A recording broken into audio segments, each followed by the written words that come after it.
Hello दोस्तों, तो कैसे हैं आप सब। आशा करता हूँ अच्छे होंगे, स्वस्थ होंगे। और आज हमारा स्टडी का डे 24, क्योंकि हमें दरोगा बनना है या हमें पेट का एग्जाम निकालना है, आपको यूपी कांस्टेबल बनना है। जिस भी एग्जाम की तैयारी करते हो तो उसके लिए आपको एक टारगेट की जरूरत है। और टारगेट अगर आप बनाओगे तो मुझे पता है आप 100% कंप्लीट नहीं करोगे, लेकिन उसमें से कुछ तो सीखोगे। देखो, ना करने से अच्छा है कि कुछ किया जाए, ना करने से अच्छा है तो कुछ किया जाए। तो जब आप कुछ लिख देते हो, कुछ लिख कर चीज़ें करते हो, तो आपके माइंड में सेट हो जाती है कि सर मुझे ये चीज़ पढ़नी है। और जैसे कि मैं आप सभी को सलाह दूंगा, आज साथ ही UP triple S C PET की रोजगार विद अंकित पर रोजगार विद जो RWF है ना, तो उस पर क्लास चलने वाली। कृपया करके उनको जरूर देखना, आपको उससे जरूर फायदा मिलेगा। 3-4 घंटे की क्लास होने वाली, जैसे कि आपकी चाहे आज पता नहीं किसकी टीचर की क्लास होगी। मैं तो रिकॉर्डेड देखूंगा, क्योंकि मैं लाइव नहीं देख पाऊंगा, ड्यूटी जाना मुझे।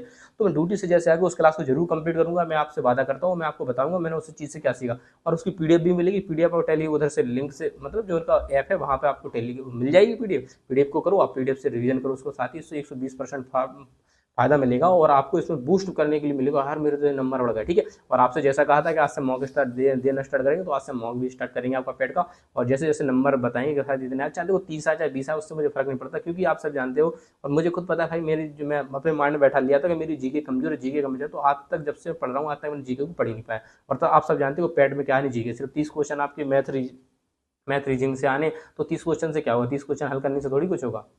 ठीक है, 30 35 40 नंबर तक को हो जाएगा। ठीक है, हिंदी और गद्दांश वगैरह हो जाएंगे, 40 45 तक अपना पहुंच पाएंगे। तो लेकिन उससे थोड़ी कुछ हो रहा है जब तक अपना जी के जीएस नहीं। तो इसीलिए मैंने भाई वो टारगेट रखा है कि वो क्लास लूंगा, आज मैं लूंगा, फिर इन क्लासों से देखता हूँ कितना इंप्रूवमेंट होगा। साथ ही जरूर फायदा मिलेगा। तो कोई चीज़ होती है तो उसका जरूर फल मिलता है, ये बात हमेशा याद रहना। ठीक है, कि जो अपन टॉपिक टॉपिक पढ़ा रहा है वो एक ही जगह आपको मिल जाएगा, तो कितना मजा आएगा। ठीक है, तो बहुत अच्छे से आपको सीखने को मिलेगा चीज़ें। इस बात से बिल्कुल बेफिक्र रहिए। ये मत सोचिएगा कि भैया क्या होगा क्या होगा, आपको फायदा मिलेगा साथ ही। ठीक है, और मेरा जो टारगेट है, हाँ, यूपी ऐसा है कि आपको भर्ती नहीं आने वाली, तो मैं कुछ कुछ क्लासों को लूंगा और कुछ क्लासों को थोड़ा सा रुकूंगा, क्योंकि मुझे पेट का पेपर देना है। तो पेट पे थोड़ा फोकस कर लेंगे तो सही है ना, पता चला ना पेट ही गिरे और ना दरोगा ही गिरे। तो थोड़ा सा पेट पे फोकस क्या करूंगा, जाना करूंगा, और पेट को अच्छे से क्लियर करने का क्या करूंगा, प्रयास करूंगा।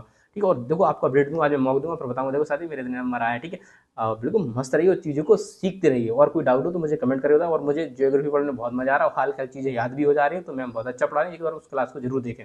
ठीक है, मैं रिकमेंड कर रहा हूँ, अगर आपके पास कोर्स है तो, और नहीं है तो कोई बात नहीं। ठीक है, और अगर आपको लगता है टेलीग्राम, तो एक टेलीग्राम ग्रुप भी है यूपी प्लस रामकुमार के नाम से, आप जाकर उसको ज्वाइन कर सकते हैं। आपको जिस भी बैच के नोट्स है या जो भी समस्या आपको आती है, तो अगर वो मेरे पास नोट्स होंगे तो मैं आपको वहाँ पर पीडीएफ के माध्यम से प्रोवाइड कराने का प्रयास करूँगा। बाकी आपकी मर्जी, जैसा आपको अच्छा लगता वैसा करिए। ठीक है, अगर मुझसे कुछ सहायता चाहिए तो भाई मैं ऐसे ही हेल्प कर सकता हूँ, आपको नोट्स वगैरह दे सकता हूँ। बाकी और कोई चीज़ समझ में नहीं आती तो वो भी मुझे कमेंट कर सकते हो, सवाल हो या कोई रीजनिंग का क्वेश्चन है, मैथ का क्वेश्चन, कोई डाउट रहता है, आपको चीज़ें नहीं क्लियर हो पाए, तो उसको डाउट भी करने का पूरा प्रयास करूंगा, आपको उसका जवाब दिया, चीज़ों को सरल से बताने का प्रयास करूंगा, जिससे कि चीज़ आपके माइंड में। कभी कभी ऐसा हो जाता है कि देखो, टीचर अपना 100% देता है, कभी चीज़ हमें समझ में नहीं आती है, मिसगाइड हो जाती है, मिस हो जाती है, हम उस चीज़ को नहीं पकड़ पाते। जैसे कल ही मैं क्लास 10th के बच्चों को पढ़ा रहा था 3.2x है, तो उसमें एक क्वेश्चन था, तो मैं उस क्वेश्चन को हल करा रहा हूँ, मैंने देखा क्वेश्चन भी सही लिखा है और मैं उसको कर भी सही रहा हूँ। मैं बच्चों से पूछा भैया गलती हो तो बताओ कहाँ, तो किसी ने नहीं बता पाया गलती। फिर बाद में मुझे समझ में आया कि मैंने ऊपर 33 लिखा था और नीचे 3x लिख दिया। मैंने कहा 3 का गैप करके ये सवाल क्या हो गया, गलत हो गया। तो छोटी छोटी गलतियां हो जाती हैं, चाहे टीचर हो चाहे कुछ कुछ भी हो, गलतियां हर किसी से हो सकती हैं। तो इसे बताने का ये मतलब था कि आप साथी बिल्कुल भी परेशान ना हो। अगर आपको टीचर के द्वारा 1% समझ में नहीं आता तो आप मुझसे पूछ सकते हो, मैं आपको उस चीज़ को बहुत सरल वे में बताने का प्रयास करूंगा, एक बार में आपके दिमाग में चला जाएगा, एक एक चीज बारीकी से समझा दूंगा उस क्वेश्चन को। ठीक है, बाकी आपकी जैसी मर्जी, आपको जैसा अच्छा लगता है वैसे करेंगे, लेकिन मैथ करना नहीं छोड़िए, क्योंकि आपके माता पिता का सपना है। और एक बार सपना टूट गया ना तो सोचो हार्ड होता है। उन्होंने हमारे माता पिता ने हमारे लिए कितनी मेहनत की है साथियों, धूम में काम कर रहे हैं, हर चीज़ कर रहे हैं। तो हमारा कर्तव्य बनता है कि हम जी जान से मेहनत करें, कि चाहे कुछ भी हो जाए, हम हमें पढ़ना लिखना नहीं छोड़ना है। बस हमें कुछ ना कुछ करना है पढ़ाई के क्षेत्र में, बस इस बात को याद रखना। और यही मेरा आपसे है, और यही मेरा, और मैं इस छोटे भाई बहनों को बताता हूँ कि बस कुछ भी हो जाए, अपना अगर तुमने विद्या को ग्रहण करना स्टार्ट किया तो विद्या कभी तुम्हें बेकार नहीं जाने देगी। बस अपनी नीयत साफ रखना। मिलता हूँ नेक्स्ट वीडियो, तब तक के लिए जय हिंद जय भारत।